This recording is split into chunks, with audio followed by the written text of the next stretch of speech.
El trabajo es un derecho consagrado de manera definitiva dentro de la Declaración de Principios o Derechos Humanos en el artículo 23, en el que nos habla que cualquier persona debiera tener acceso al trabajo o al trabajo que quisiera desempeñar sin importar su condición social, sin importar sus ideologías políticas, religiosas o, en su defecto, sus preferencias o características de género.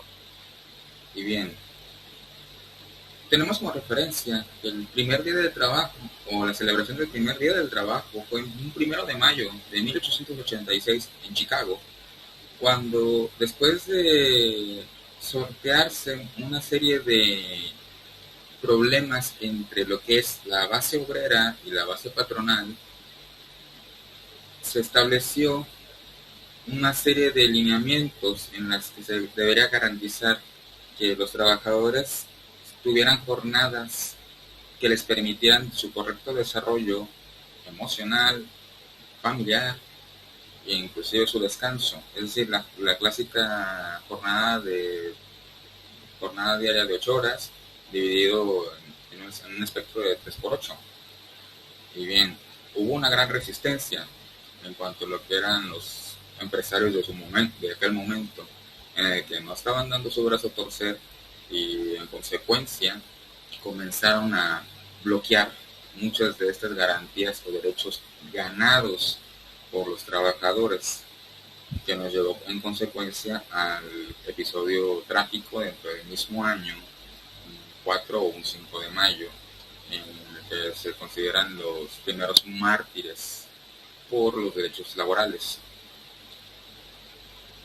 Bien, trayendo esto al presente, tenemos todo un panorama general de lo que es el sindicalismo como el medio de protección para el trabajador o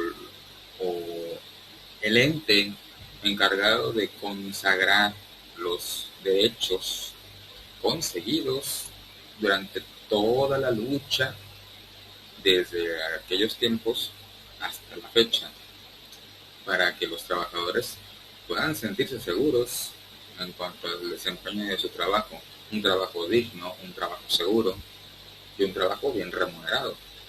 Pero, ¿qué tanto de esto estamos viéndolo realmente en la práctica? Por lo menos aquí en México, hablando de nuestro contexto cultural. México se ha caracterizado por ser un país muy incisivo en el término líderes charros. ¿Pero qué es esto de líderes charros?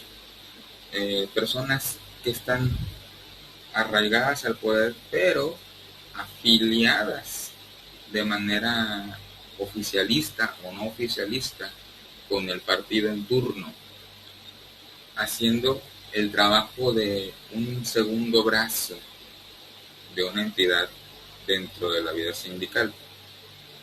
Hola, ¿qué tal? Soy Artemisa y en esta ocasión vamos a hablar un poco acerca de lo que es el sindicalismo, pero el sindicalismo dentro del contexto de nuestro país, México. Y para comenzar vamos a discutir algunos aspectos. Primeramente, ¿qué tanto los sindicatos en México son entes imparciales o desvinculados de la esfera política? Es algo muy delicado, porque cuando hablamos de sindicalismo, hablamos de política sindical en la que trabajadores eligen a sus representantes sindicales para que los representen ante las empresas o la empresa para la que trabajan. Pero ¿qué pasa cuando estos líderes están alineados, ya sea con la empresa o con un gobierno o un ente gubernamental? Comienza a haber un conflicto de intereses. Mi padre solía decir que nunca se debía mezclar política sindical con política popular porque se creaba un conflicto de intereses, y ciertamente se crea un conflicto de intereses. Basta con ver los líderes sindicales que han habido hasta la fecha en México, cómo han participado de manera activa en lo que es la política pública y en la política sindical. Y es cierto que muchos sindicatos tienen estatutos muy claros en el sentido de que si alguien está en una posición sindical y quiere participar en una posición de política popular, tiene que presentar permiso o renunciar al puesto para poder participar. En teoría, se supone que así son las cosas, pero en la práctica vemos que ese charrismo o el, por más o menos un poquito raro, que lo diga en este contexto, el patriarcado del líder sindical se extiende a sus pares dentro de lo que es la cúpula de líderes sindicales y sigue la injerencia de este individuo ocupando un puesto de elección popular, pero dando órdenes todavía de manera oscura y a espaldas del resto de los agremiados a la persona que queda. Y estos vínculos que no se rompen generan lo que es el conflicto de intereses, porque estás en un puesto de elección popular, ya sea una diputación o una senaduría. El fuero constitucional del que gozas te permite en su momento no pisar la cárcel por cometer un ilícito. Y eso es algo muy delicado, porque estamos hablando de que a beneplácito de este tipo de cuestiones han ocurrido todos los desfalcos y desgracias que hemos visto una y otra vez en los medios de comunicación sobre cierto líder sindical que de la noche a la mañana tenía un puesto de carabinero o tenía un puesto de obrero general que amasa una fortuna con su salario, comillas, su salario. Y vemos que, oye, no es posible que tengas un perfil o un escalafón tan bajo y me salgas con que tienes propiedades inclusive en los Estados Unidos o que tengas a tus hijos teniendo vacaciones en algún lugar de Medio Oriente, creo que ya sea más o menos de quién hablo, y digas todo lo que he conseguido es por medios lícitos. Por favor, otro perro con ese hueso, pero bueno, eso es un ejemplo claro de lo que la política sindical en México ha provocado una afrenta con la sociedad civil. La sociedad civil no ve a los sindicatos ya como un garante de las necesidades de los trabajadores. Ciertamente hay líderes que son corruptos, pero también es cierto que hay líderes que son buenos y que están a la par con sus representados, con la base de los trabajadores que los eligieron. Y no por estos líderes que son buenos vamos a mezclarlos junto con la basura. Hay que saber separar un poco las cosas. No todos los sindicatos están, no todo lo que está en el sindicato, no todo lo que es el sindicato o el sindicalismo está podrido. Pero ciertamente hay un cáncer dentro del sindicalismo que debe ser extirpado para poder garantizar que los sindicatos cumplen con la función para la que fueron creados, que es proteger a sus agremiados, no abusar de sus agremiados, porque ese es un detalle muy característico últimamente, en la que todos votan por un secretario general y entonces tenemos este secretario general que va muy sonriente con la base trabajadora, promete las perlas de la Virgen y hasta parece muy humilde, hasta se ve así como si fuera realmente lo que se le dice, se da baños de pueblo, que muy comúnmente también lo vemos en lo que es la política popular. Y a la hora de subir al poder, pareciera que ya estamos hablando de que se desentendió de su base, se desentendió de su gremio. Y no creo que eso sea una saludable vida sindical. Y de hecho sucede también con la política popular. Llegan al poder sirviéndose y eso se perpetúa. Y aquí es donde llegamos al punto en el que decimos, bueno, ¿y de quién es la culpa que esto ocurra?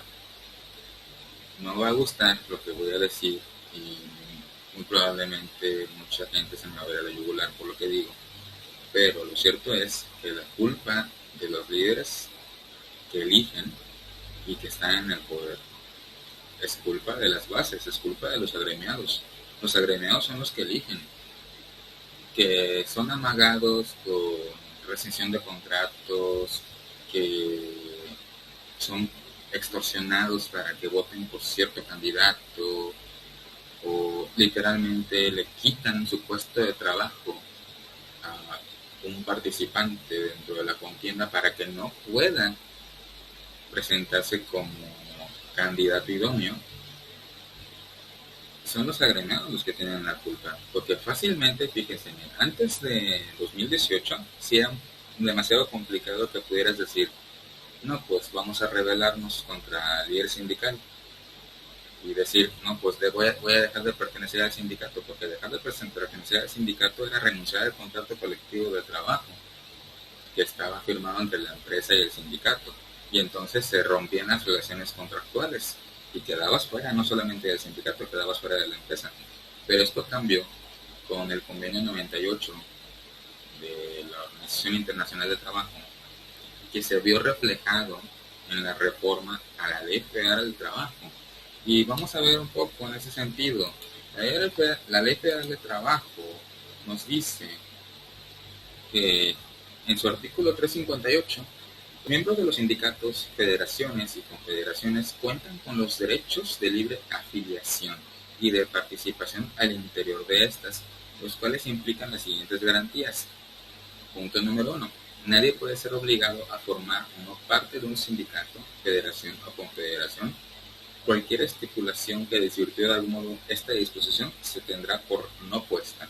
¿Qué nos quiere decir esto? Que si bien es cierto que entras a laborar como personal sindicalizado por cierto sindicato, no quiere decir que en un momento determinado tú tengas que renunciar a tu puesto de trabajo para dejar de pertenecer al sindicato, ¿no? La ley es muy clara en ese artículo. Tú puedes dejar de pertenecer al sindicato si así lo quieres, no estás obligado a pertenecer al sindicato.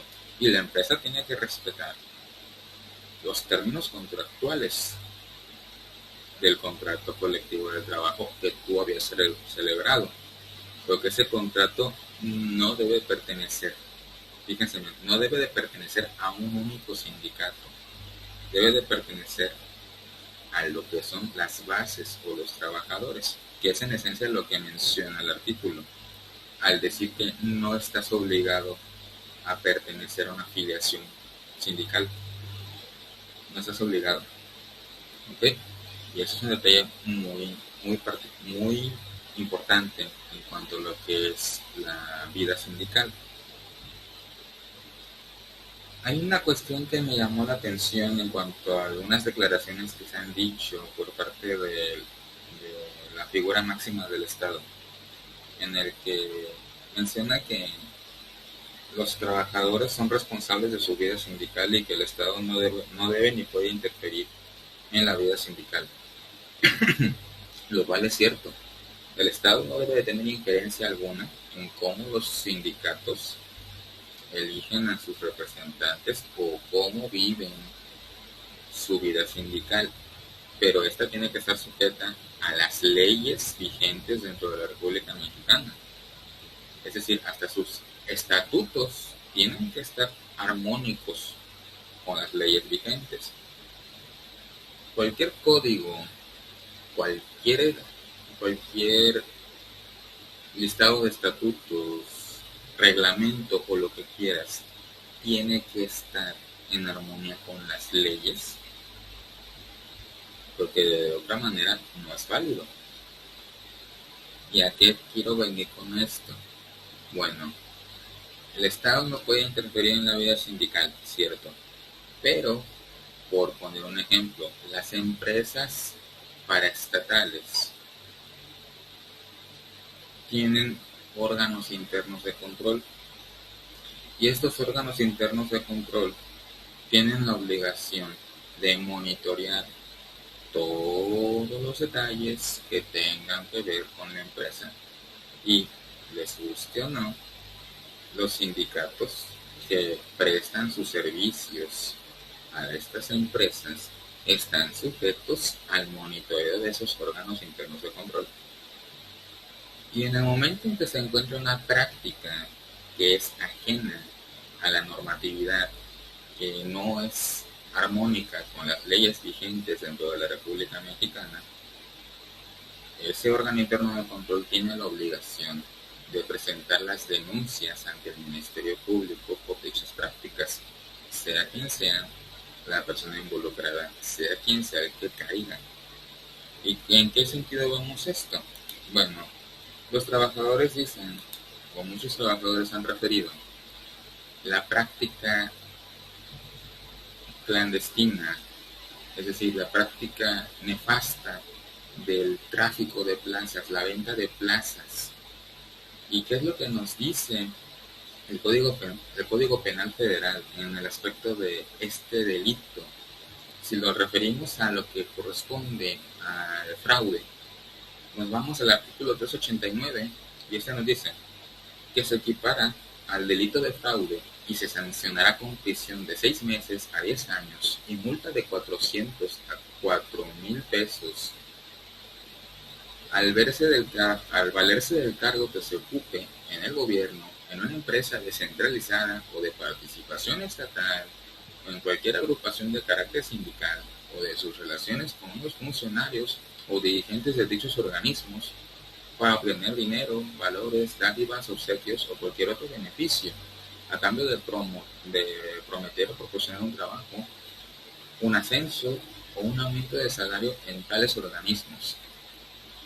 Esa es la parte curiosa, porque si bien es cierto que el Estado no puede interferir en la vida sindical, sí puede en su carácter de empleador decir, hey, ¿qué estás haciendo con las plazas de trabajo? Porque las plazas de trabajo no son tuyas, no le pertenecen ni al trabajador ni a ti, le pertenecen al Estado, porque yo soy quien te está ofreciendo la plaza de trabajo, no es el sindicato. El sindicato no puede dar trabajos, gestiona los trabajos como intermediario entre la empresa y el trabajador. Es un mediador, no es un mecenas, no es un patrocinador, no, es un mediador y punto. Y como tal tiene que apegarse a este tipo de cosas. Y cuando ocurren esos incidentes, es ahí donde entra el órgano interno de control, con su carácter de representante de la empresa. También tiene que entrar el trabajador, que tiene que denunciar estas prácticas dentro de lo que es el marco del órgano interno de control. Y si el órgano interno de control no hace nada por atender esta solicitud, el trabajador tiene que presentar también, de una manera u otra, estas arbitrariedades como una denuncia ante el Ministerio Público. Porque si bien no es el afectado, en este caso el afectado es el Estado, no el trabajador, sí puede denunciar la comisión de un delito. Y este delito se tiene que investigar. Así funciona. Bien. Algo que me ha quedado de mi experiencia en lo que tiene que ver con los sindicatos. De ahí como tengo malas experiencias con los sindicatos. Por ejemplo, yo era profesora. En su momento fui profesora de educación media superior. Trabajé en términos generales. Cuando entró lo que fue la reforma educativa en el 2014, yo me metí a concursar por una vacante docente.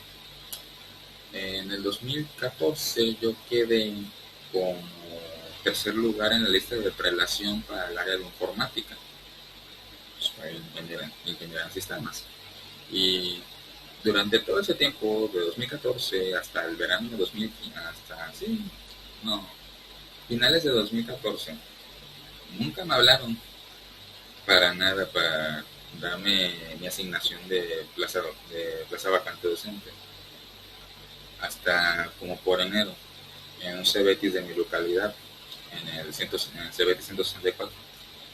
Me hablan para decirme, hay una vacante de plaza docente de 40 horas, porque se generó por un corrimiento escalafonario de jubilación. Es una plaza de las más bajas. ¿Quieres entrar? Yo sí.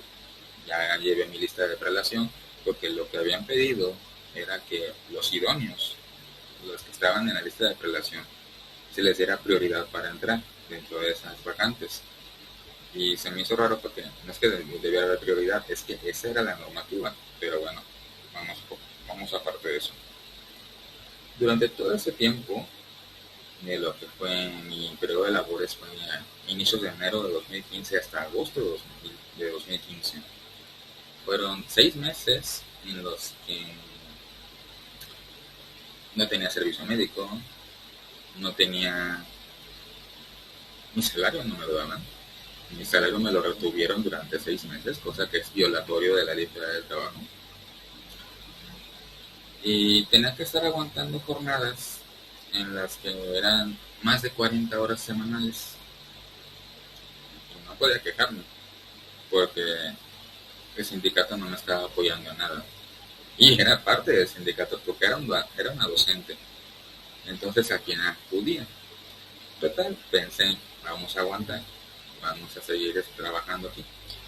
Y llegó agosto y ocurrió un detalle en una reunión del sindicato en la que aparece un personaje que en su momento fue secretario de la delegación de ahí asignada del CBT 164. Su nombre es Jesús Valderas. Él ya no era secretario, ya no era el secretario general, ya no.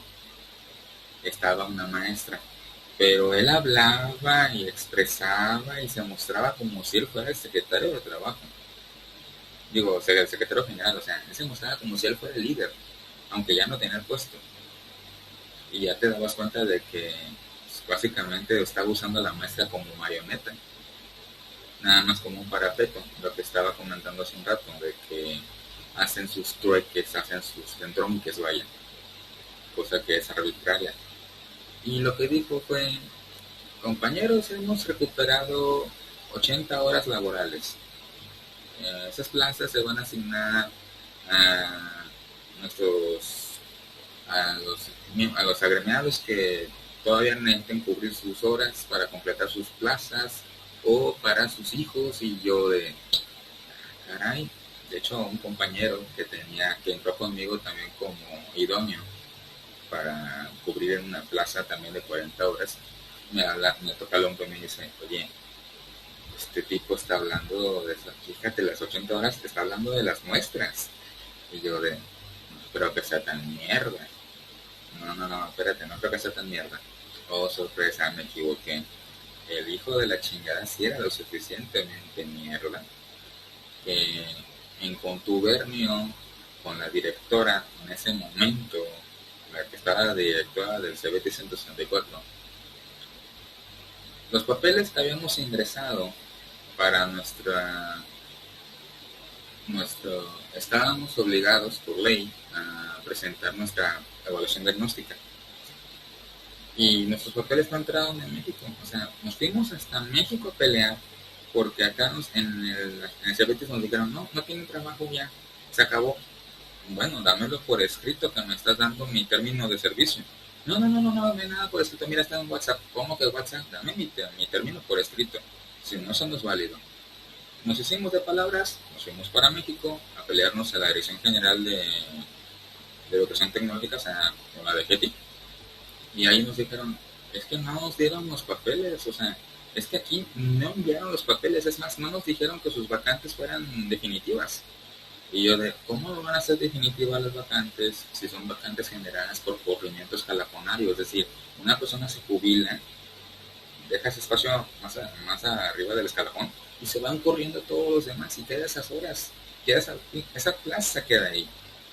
Y me estás diciendo que no es definitiva. O sea, que en qué cabeza cabe. Total, que hicieron su batidero de mierda con eso. No nos regresaron nuestro puesto de trabajo. no nos pagaron liquidación, no nos pagaron nada.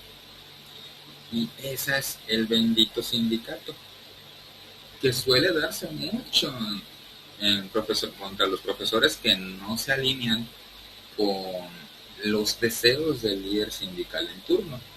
Y esos son los líderes charros. El cáncer que hay que extirpar de las organizaciones sindicales para que pueda funcionar el sindicato como debe ser, para servir a los trabajadores, no para servir los deseos y caprichos de un imbécil con delirios de grandeza que se quiera perpetuar en el poder como si fuera un rey. Bueno, esto ha sido todo por este video. Agradezco mucho la paciencia y tiempo que han dedicado a escuchar cada una de esas entregas y nos vemos hasta la próxima. Chao.